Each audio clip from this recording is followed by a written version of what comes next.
le Saint-Esprit visite mon cœur et ma vie.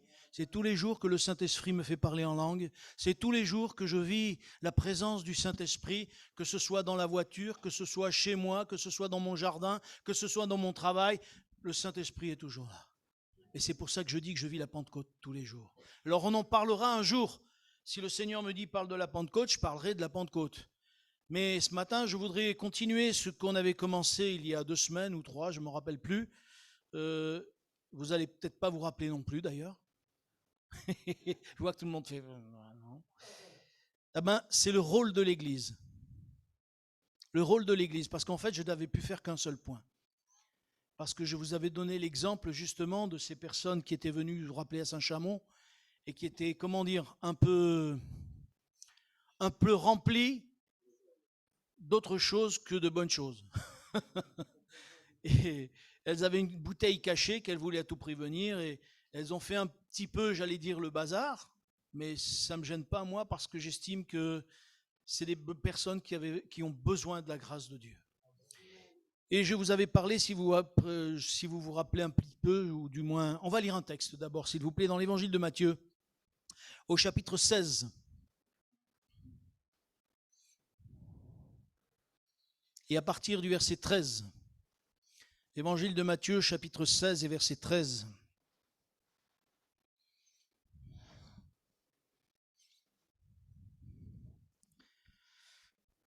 Il est écrit, tout le monde y est?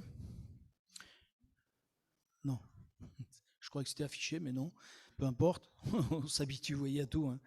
Jésus étant arrivé dans le territoire de Césarée de Philippe, demanda à ses disciples, qui suis-je au dire des hommes?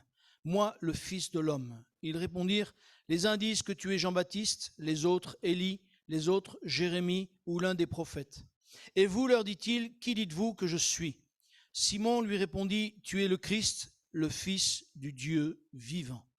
Jésus, reprenant la parole, lui dit, tu es heureux, Simon, fils de Jonas, car ce ne sont pas la chair et le sang qui t'ont révélé cela, mais c'est mon Père qui est dans les cieux. Et moi, je te dis que tu es Pierre, et que sur ce roc, c'est-à-dire, c'est quoi le roc? Que c'est Jésus qui est le roc, c'est lui qui est le Seigneur des seigneurs, c'est lui qui nous donne la vie et pas autre chose. Et que sur ce roc je bâtirai mon église, et que les portes du séjour des morts ne prévaudront point contre elle. Amen. Et c'est là que la première fois Jésus va parler de l'église. Ça veut dire que maintenant que nous faisons partie de l'église, les portes du séjour des morts ne peuvent pas nous atteindre. Nous mourrons physiquement. Ça, physique, oui, parce que le péché est dans nos corps. Et un jour, nous mourrons physiquement. Mais nous savons que notre nom est inscrit dans le livre de vie. Et lorsque la mort viendra, et que nous quitterons notre corps, que notre âme et notre esprit quitteront notre corps, quittera notre corps, nous serons dans la gloire avec Jésus. Et ça, c'est l'espérance que Dieu nous donne. Et c'est ce que Jésus a voulu dire.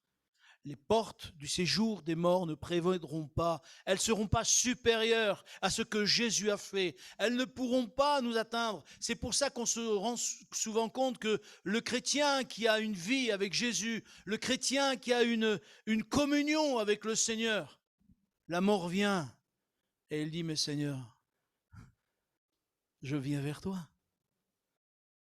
Vous savez, il y a quelques années en arrière, je m'écarte, pardon, mais il y a quelques années en arrière, il y a une sœur qui me disait que son père s'était disputé avec le pasteur. Et il avait plus ou moins quitté l'église et il a eu un cancer. Et pendant ce cancer, il a dit, je n'ai pas le droit d'oublier Jésus. Et il s'est remis en question. Et au moment où il allait partir, il a demandé à sa femme d'appeler le pasteur et le pasteur est venu. Et ils se sont réconciliés. Ils se sont réconciliés. Et en fait, le pasteur a dit ceci, après que ce frère est mort. Il a dit, bon, je vous dis à demain. Il a dit, non, frère, le Seigneur vient me chercher ce soir. Ouf! Peut-être que certains pourraient être effrayés de ça. Mais lui, il allait voir son sauveur. Et quand le pasteur est parti, il a dit, bon, on verra demain, frère. Il n'a pas voulu le déranger quelque part, l'embêter, mais le lendemain, il était décédé. Il était parti auprès du Seigneur. Et en fait, ce qui s'est passé, c'est que le pasteur a dit à sa femme, à son épouse, il a dit, hier, lorsque j'étais avec le frère, à un moment donné, j'ai pas osé me retourner. Jésus était là. Sa présence était si forte, j'osais même pas me retourner, je sentais tellement sa présence. Le Seigneur, quand il vient nous chercher. Et c'est pour ça que nous n'avons pas à avoir peur de la mort. Pardonnez-moi, j'ai ouvert une parenthèse. Peut-être j'aurais pas dû, certains vont être effrayés peut-être de ça, mais nous n'avons pas à avoir peur de la mort si nous savons que Jésus est avec nous. Parce que si Jésus est avec nous, qui sera contre nous? Ni le diable, ni la mort, ni personne. Parce qu'il est avec nous. Et nous sommes son Église. Et nous sommes son peuple. Et parce que nous sommes son Église, et je le disais l'autre fois déjà, et je reviens dessus, nous avons un rôle en tant qu'Église, en tant qu'épouse. En tant qu'épouse, nous avons un rôle. Et ce rôle, j'en ai un petit peu parlé la dernière fois, et j'aimerais juste le rappeler, c'est que normalement, l'épouse, elle doit aimer son mari. Et elle doit aimer son mari de tout son cœur, j'allais dire. Mais pour le Seigneur, c'est bien plus que ça. Parce que c'est de tout son cœur, de toute son âme, de toute sa force et de tout son esprit. Et je crois que c'est ça qui doit justement gérer l'Église. Si l'Église, elle n'aime pas le Seigneur Jésus de toute sa force, de toute son âme, de tout son cœur, toute son âme, toute sa force et tout son esprit, il y a un problème. Oui, mais déjà, commençons à aimer Dieu. Eh oui, parce que quand on aime, c'est lui qu'on sert le premier. On ne sert pas les hommes, on ne sert pas le pasteur, on sert Dieu. C'est comme ça que ça doit se passer. L'amour avec le Père, l'amour avec Jésus. Et ça, c'est important, mes frères et sœurs. C'est ce que nous dit l'Écriture. J'aimerais passer maintenant au deuxième point. Le deuxième point, voyez-vous, c'est que l'Église, parce qu'elle est l'épouse, elle est la représentante de Jésus-Christ et de Dieu. Elle est la représentante. Lorsque, mesdames, vous allez faire les papiers à la préfecture ou je ne sais où, vous représentez qui? Votre famille. Lorsque le monsieur se présente il représente qui? Sa famille. De la même, nous, qui sommes l'Église, nous représentons Jésus-Christ. Et dans tout ce que nous allons faire, dans tout ce que nous allons dire, qui c'est qui va être moqué si on se loupe? Jésus-Christ.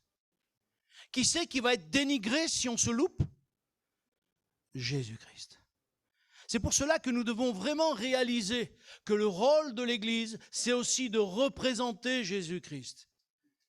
Nous devons le présenter tel qu'il est, plein d'amour, plein de compassion. D'ailleurs, je crois que Dieu fait rien au hasard, et ça vous le savez. Vous avez déjà lu Proverbe 31? Vous croyez? Messieurs, voyons, c'est une des premières choses qu'on devrait lire quand on veut se marier. C'est la femme vertueuse. C'est la femme vertueuse. Vous l'avez jamais lu, ce chapitre? Si, rapidement, comme ça. Moi, quand j'étais pas marié, je l'ai lu attentivement. Je l'ai lu attentivement, j'ai dit, elle doit être comme ça, comme ça, comme ça. Je dis, oula là là là. C'est parfaite. Eh bien, voyez-vous, quand on lit tout ce chapitre 31, la femme vertueuse, elle a vraiment des qualités. Et je crois que Dieu voudrait que l'Église, elle ait ces qualités de la femme vertueuse. On ne va pas le lire, je vous invite à le lire à la maison. Et d'associer justement à l'Église cette femme vertueuse qui travaille pour sa maison, qui travaille afin qu'il ne manque rien dans sa maison, qui travaille pour que son époux, il ait tout, pour que son époux, il soit le premier servi, pour que son époux, il soit... C'est ça la femme vertueuse. Alors, mesdames, je ne voudrais pas vous décourager. Vos maris vous aiment comme vous êtes. Alors, ne soyez pas découragés. Et messieurs, soyez pas trop exigeants. Parce que les messieurs vertueux, j'en connais pas non plus. Hein. D'accord? On est d'accord avec ça? D'accord. Donc ça, c'est la première chose. La deuxième chose que j'aimerais vous dire, c'est que l'Église, et j'aimerais le lire avec vous dans 2 Corinthiens, s'il vous plaît. 2 Corinthiens, chapitre 2.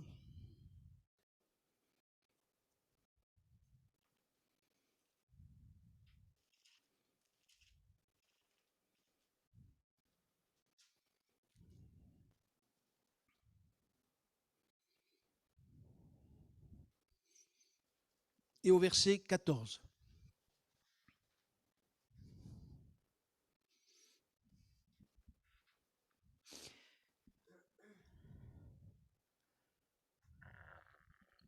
Vous y êtes? Il est écrit: grâce soit rendue à Dieu qui nous fait toujours triompher en Christ et qui répand par nous en tout lieu l'odeur de sa connaissance. Nous sommes en effet pour Dieu le parfum de Christ parmi ceux qui sont sauvés et parmi ceux qui périssent. Aux uns, une odeur de mort, donnant la mort, aux autres, une odeur de vie, donnant la vie. Et qui est suffisant pour ces choses? Car nous ne falsifions point la parole de Dieu comme font plusieurs, mais c'est avec sincérité. Mais c'est de la part de Dieu que nous parlons en Christ devant Dieu. Amen. Je crois que nous devons réaliser, je le disais tout à l'heure, dans nos mots, dans nos actions, eh bien, je crois que là aussi, nous devons répandre la bonne odeur de Jésus-Christ, le parfum de Jésus-Christ. Mais qu'est-ce que c'est que ce parfum? Qu'est-ce que c'est que cette bonne odeur? Eh bien, c'est écrit ce que c'est. Christ, et qui répand par nous, en tout lieu, l'odeur de sa connaissance. Connaissons-nous Jésus? L'odeur de sa connaissance, c'est quoi? C'est dire ce qu'il est, Jésus.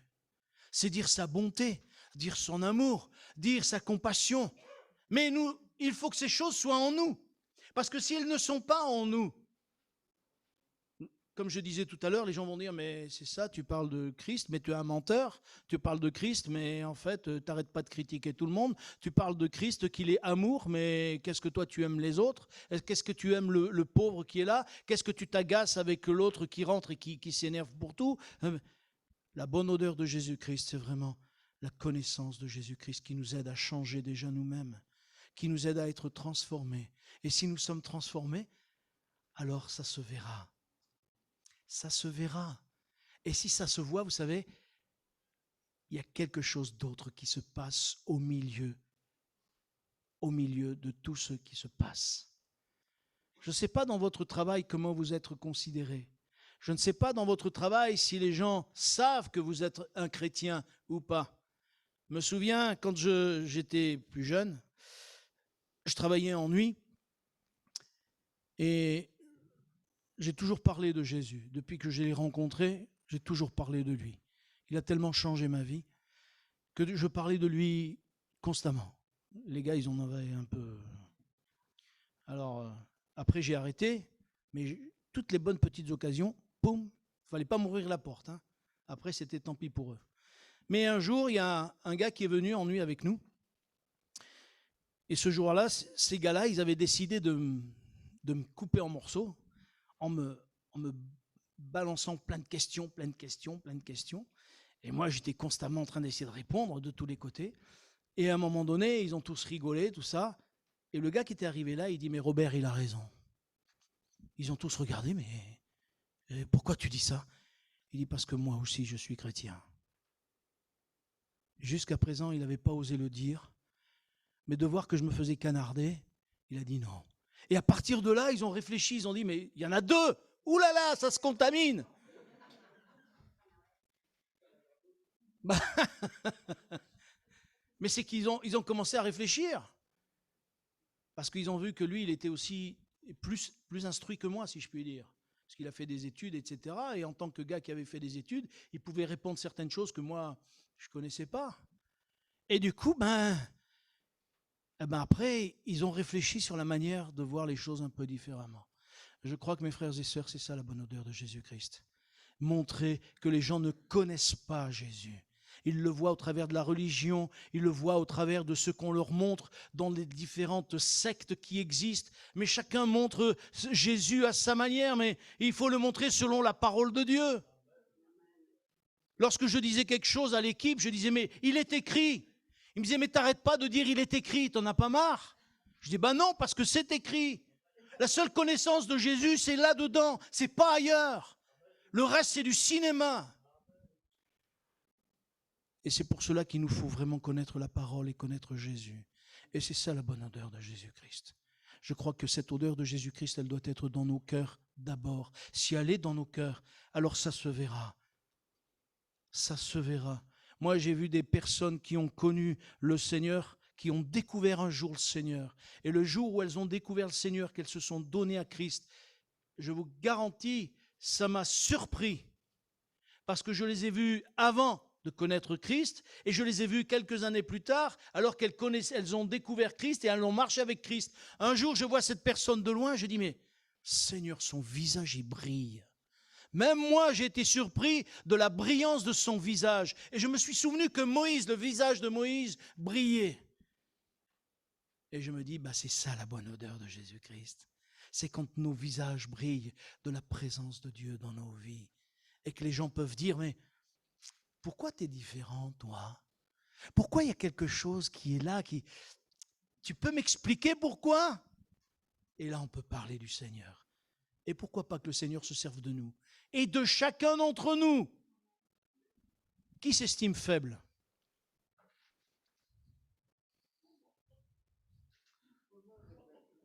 Ah oui, que tout le monde est faible, c'est une évidence.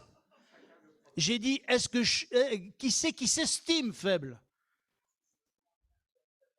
Du coup, il y en a un peu plus de courageux. Mais moi, je peux dire que je suis faible. Moi, je peux dire que je suis faible aussi. Mais pourtant, Dieu veut se servir de chacun d'entre nous. Parce que notre force, elle n'est pas en nous, elle est en Jésus-Christ. Notre force, elle est conduite par le Saint-Esprit.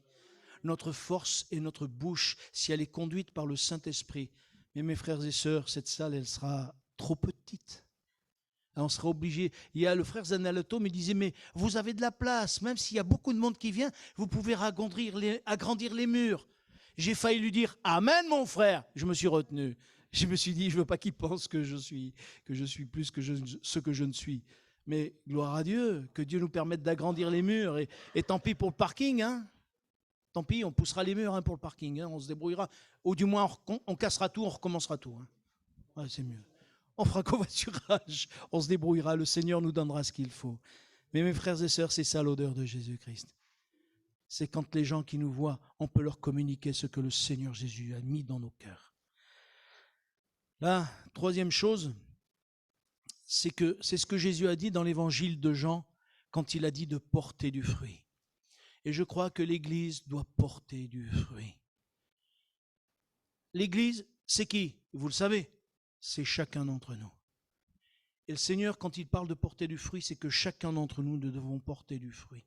Et si chacun d'entre nous porte du fruit ou cherche à porter du fruit, c'est pas facile de porter du fruit.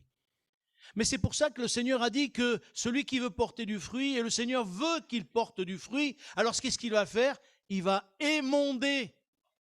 Alors des fois, on est surpris de voir que dans notre vie, il y a des choses qui sont difficiles, on n'arrive pas à avancer, on a des moments où on a un fardeau sur le cœur, des fois on a comme angoissé, et on ne comprend pas pourquoi.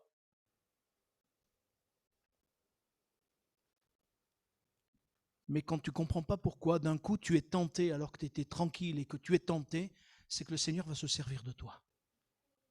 C'est que le Seigneur va t'utiliser. Alors le diable essaye de te déstabiliser, le diable essaye de te faire tomber, le diable essaye de te faire pécher même, afin que tu te dises, mais je peux pas, j'ai péché, je peux pas témoigner, j'ai péché, je peux pas faire parce que je suis pas propre devant Dieu, j'ai honte devant Dieu. Le mieux, c'est que quand tu te sens tenté, tu puisses dire, Seigneur, aide-moi à ne pas tomber, aide-moi à ne pas pécher, aide-moi à prendre la victoire. Aide-moi à faire comme tu as fait, Seigneur. À la croix, tu as résisté et tu as résisté. Le diable jusqu'au dernier moment a tenté Jésus, jusqu'au dernier moment. Mais je tiens à vous dire que les tentations, elles sont aussi dans nos vies. C'est pour cela que dans la prière de Jésus, vous savez, dans Matthieu 6, qu'est-ce qu'il dit? Délivre-nous du mal. Délivre-nous de la tentation. Parce que nous allons être tentés. Et que si nous voulons vraiment porter du fruit, eh ben, c'est quoi porter du fruit? C'est avoir la paix. Aujourd'hui, la paix, hein? Les gens, ils y courent après. Hein? Ma sœur, est-ce que tu as la paix? Mon frère, est-ce que tu as la paix? Ne répondez pas. J'ai trop peur d'avoir peur. Merci Seigneur. Ah ben, il y en a un qui a la paix. Amen. Gloire à Dieu, mon frère. Mais tout le monde n'est pas dans le même cas. Même dans les églises. Même dans les églises. Et je tiens à vous dire qu'il y a des églises aujourd'hui qui font tout pour que les gens, ils chantent, ils dansent, ils sautent. Mais sortis de la réunion, ils rentrent chez eux, c'est pas sûr qu'ils aient la paix. La paix, il n'y a que Jésus qui la donne. Il n'y a que lui qui peut nous la donner au travers de sa parole et au travers de la prière.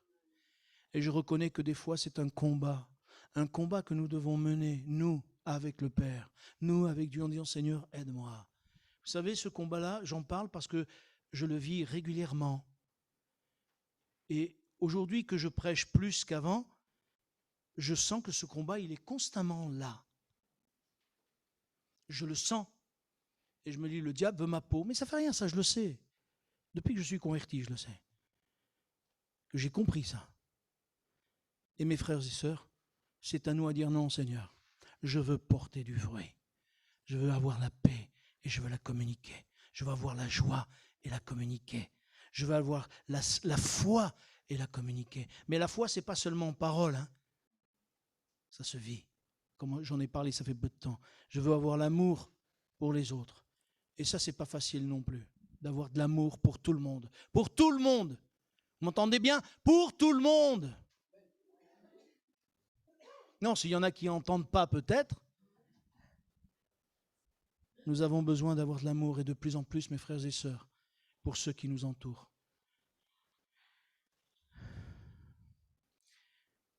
Pourquoi nous avons besoin d'être représentants encore? J'aimerais le lire avec vous, s'il vous plaît, dans Éphésiens, au chapitre 3. Parce que nous avons été représentants, et là je vous parlais devant les hommes, mais dans Éphésiens, et nous, ça, voyez-vous, nous ne le réalisons pas non plus. Nous ne réalisons pas toujours que notre ennemi, le diable, les démons, et tout ce que vous voulez, il nous observe aussi. Les anges de Dieu nous observent aussi.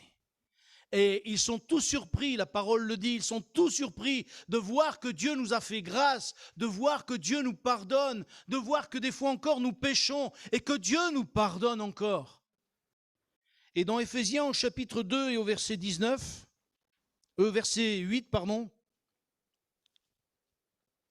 il est écrit, chapitre 2, verset 8, « Car c'est par grâce que vous êtes sauvés par le moyen de la foi. Et cela ne vient pas de vous, c'est le don de Dieu. Ce n'est pas par les œuvres afin que personne ne se glorifie, car nous sommes son ouvrage, ayant été créés en Christ pour de bonnes œuvres que Dieu a préparées d'avance afin que nous les pratiquions. » Je me suis trompé, ce n'est pas ce chapitre-là. Oui. Ah. Oui, mon frère, tu as raison. C'est 3,8. C'est pas 2,8, c'est 3,8. Je me suis trompé. Mais c'est pareil, cela, je voulais y venir aussi. Il est écrit, je reprends chapitre 3, verset 8. Il est écrit, « À moi qui suis le moindre de tous les saints, cette grâce a été accordée d'annoncer aux païens les richesses incompréhensibles de Christ et de mettre en lumière le moyen de faire connaître le mystère caché de toute éternité en Dieu qui a créé toutes choses. C'est pourquoi les dominations et les autorités dans les lieux célestes connaissent aujourd'hui par l'Église la sagesse infiniment variée de Dieu. Amen. Nous sommes là aussi des représentants de Christ devant les autorités, c'est-à-dire, comme je le disais tout à l'heure, devant les anges, mais devant le diable et devant ses démons, qui justement sont surpris de voir que Dieu fait grâce, que Dieu est, et ils sont vraiment, les anges sont encore plus émerveillés. Pourquoi nous ne sommes pas si émerveillés que ça de cette grâce que Dieu nous a faite? Nous devrions faire des bonds de joie, mais de cette hauteur. Mais oui, de joie de ce que Dieu nous fait grâce. Nous sommes sauvés. Nous avons notre nom inscrit dans le livre de vie. L'Esprit de Dieu habite en nous. La vie de Christ est en nous. Tout ça, c'est pour nous. Christ a vaincu. Tout est accompli à la croix. Et parce que tout est accompli à la croix, nous rentrons dans la présence de Dieu, dans la sainte présence de Dieu. Israël ne pouvait pas rentrer. Il n'y avait qu'un homme dans la sainte présence de Dieu. Qu'un seul, une fois par an. Il rentrait une fois par an. Nous, c'est tous les jours qu'on peut rentrer dans la sainte présence de Dieu. Tous les jours, on peut rentrer dans la sainte présence de Dieu. Est-ce que vous rentrez tous les jours dans la sainte présence de Dieu? Ne répondez pas. Dans la sainte présence de Dieu? C'est une réalité, ça, mes frères et sœurs. Eh bien, nous sommes aussi pour ces dominations que nous ne voyons pas. Parce que je ne sais pas si nous réalisons, je vais vous dire quelque chose qui va vous choquer. Le monde spirituel, il est beaucoup plus réel que celui ou celle qui est à côté de toi, ma sœur et mon frère, ou celui qui est devant ou derrière toi. Nous avons l'impression que nous vivons, mais non, non. Le monde spirituel est beaucoup plus vivant que nous. Il est beaucoup plus j'allais dire, plus réel que nous. Parce que nous, pour l'instant, ne sommes que passagers sur la terre. Mais eux, depuis longtemps, ils existent. Ils existent depuis longtemps. Nous, non.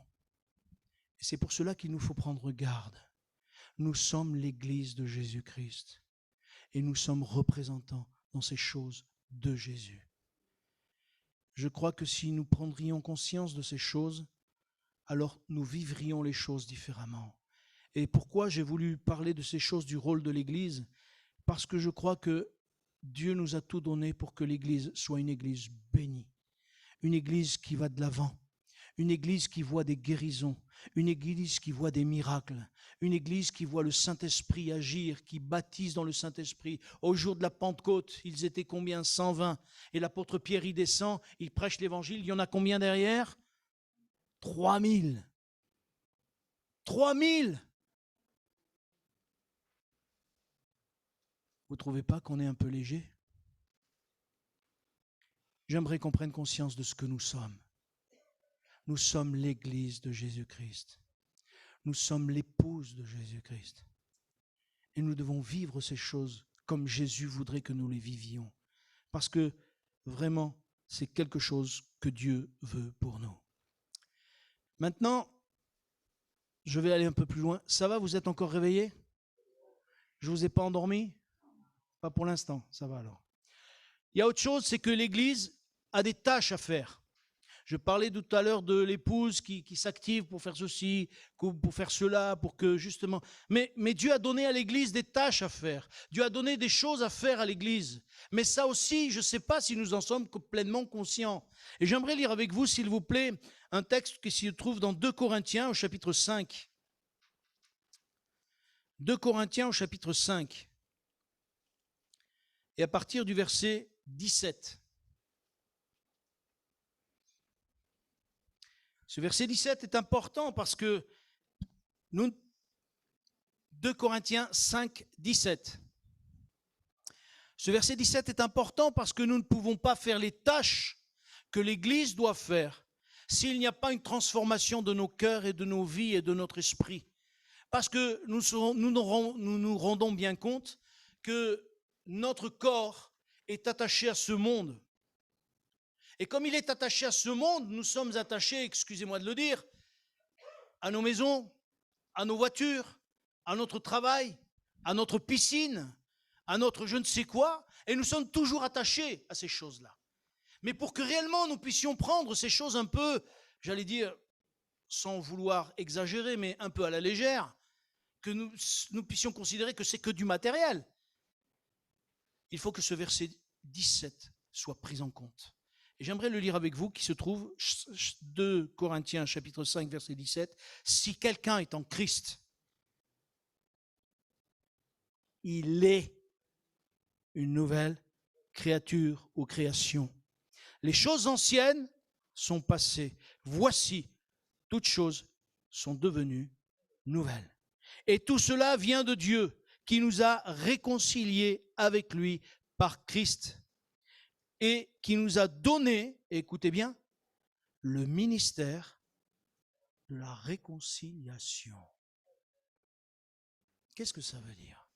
On continue à lire, s'il vous plaît. Il est écrit, car Dieu était en Christ, réconciliant le monde avec lui-même en n'imputant point aux hommes leurs offenses. Et il a mis en nous la parole de la réconciliation. Encore une fois. Nous faisons donc les fonctions d'ambassadeurs pour Christ, comme si Dieu exhortait par nous.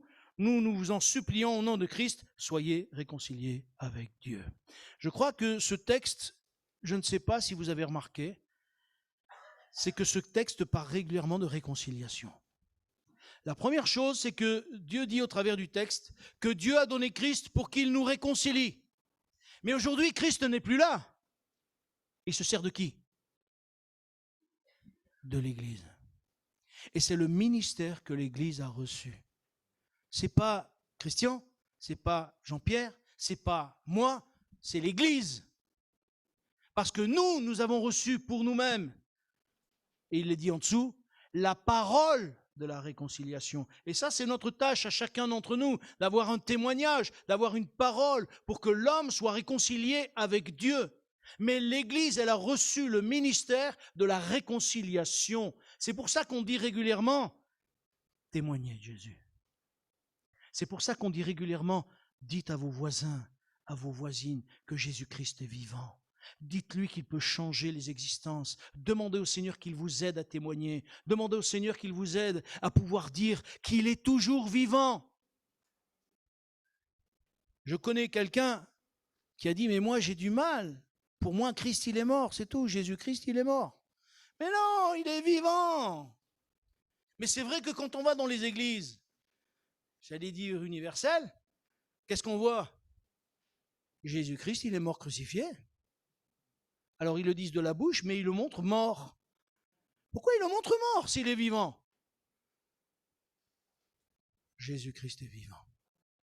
Et Dieu a donné à l'Église. J'avais peur qu'il soit moins 10. Je vois pas bien la montre là-bas. Bon, elle marche pas, ça va alors. Dieu a donné à l'Église le ministère de la réconciliation. Non seulement il a donné à l'Église le ministère de la réconciliation, et ça, Jésus n'étant plus là, le Seigneur nous a confié à nous, l'épouse, de pouvoir dire aux gens, réconciliez-vous avec Dieu. Soyez réconciliés avec Dieu. Si nous ne sommes pas réconciliés, si nous ne faisons pas ce travail, nous allons passer à côté du plan de Dieu. Et vous savez ce que ça veut dire, le passer à côté du plan de Dieu? C'est pécher. Parce que quelqu'un qui pêche, il manque le but. Et manquer le but, c'est passer à côté du plan de Dieu. Nous avons besoin, nous, l'Église, de ne pas manquer le but. Le but, c'est que des âmes soient sauvées. Et si nous avons le temps, nous en parlerons tout à l'heure. Mais je tiens à vous dire qu'il est important que nous puissions réaliser que le Seigneur, s'il nous donne une tâche, il nous a donné les moyens de la faire. La parole de la réconciliation, qui est la parole de Dieu. Et il a fait de nous.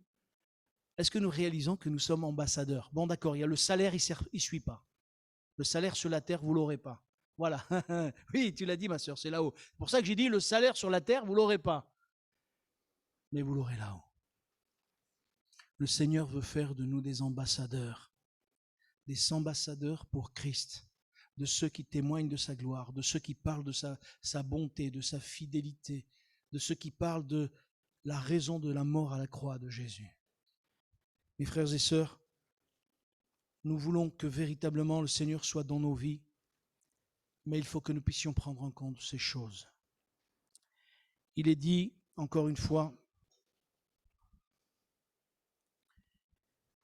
j'aimerais lire un autre texte dans Éphésiens, s'il vous plaît.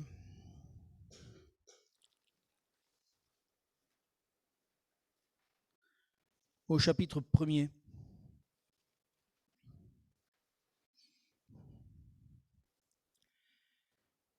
Le verset 5-6 pour commencer.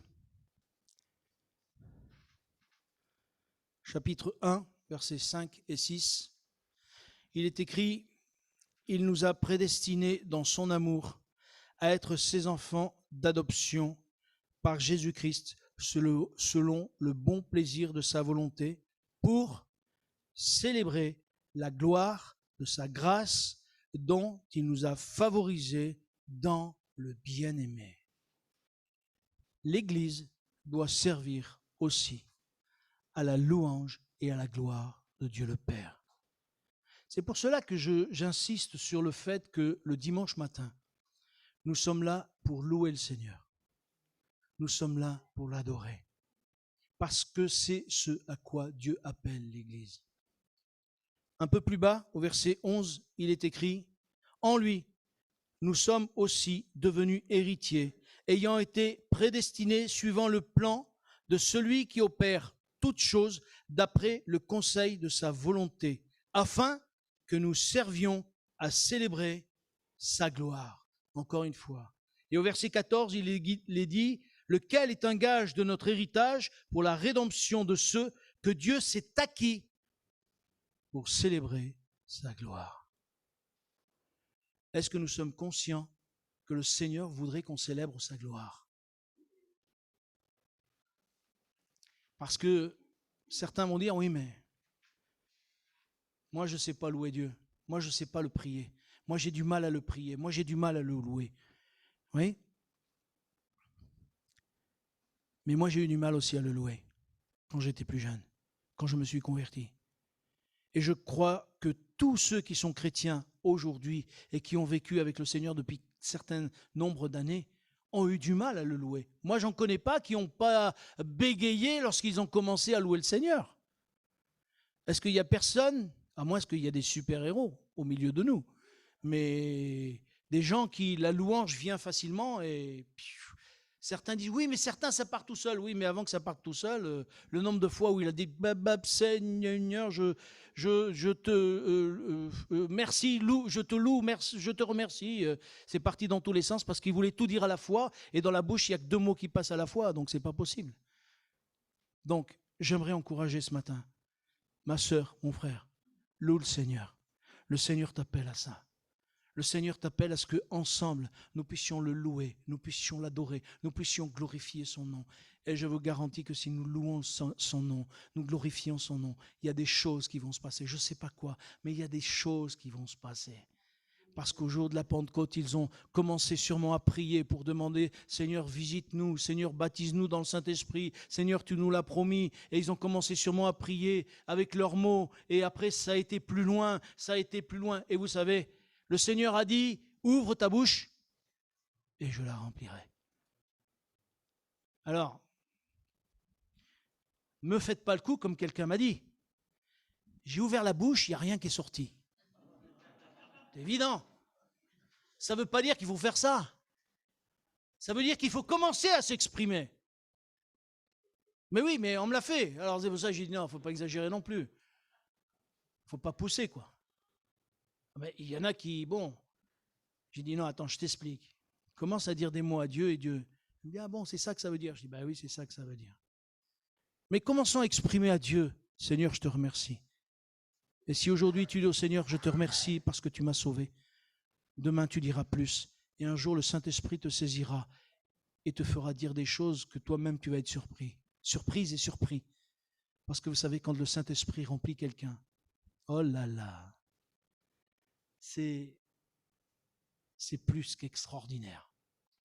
Quand le Saint-Esprit saisit quelqu'un, ouf, je vous garantis que ceux qui le connaissent le savent.